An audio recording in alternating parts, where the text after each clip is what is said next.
Hello friends, આજે આપણે બનાવીશું દૂધી ચણાની દાળનું શાક. તો જેના માટે અહીં અડધો કપ ચણાની દાળને મેં 3 થી 4 કલાક માટે પલાળી રાખી હતી. સાથે જ 500 ગ્રામ દૂધી લીધી છે, જેને આપણે સુધારી લઈશું. સુધારીને આપણે તેમાં પાણી એડ કરી દઈશું.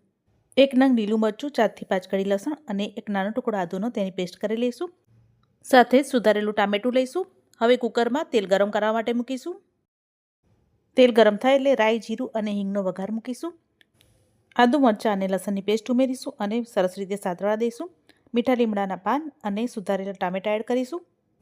ટામેટાની થોડી કચાશ દૂર થાય ત્યારબાદ આપણે હળદર, લાલ મરચું અને ધાણા જીરું ઉમેરીશું. હવે આપણે તેમાં પાણી કાઢી લઈને નિતારેલી ચણાની દાળ અને દૂધી ઉમેરીશું.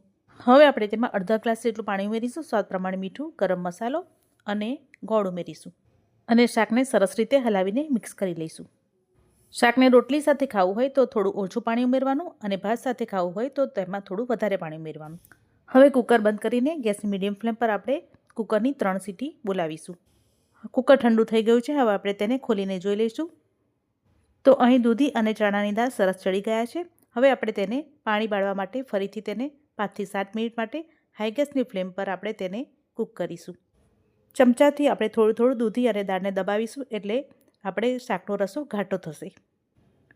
અહીં શાક તૈયાર છે. હવે આપણે ગેસને બંધ કરી દઈશું અને લાસ્ટમાં આપણે અડધા લીંબુનો રસ ઉમેરીશું.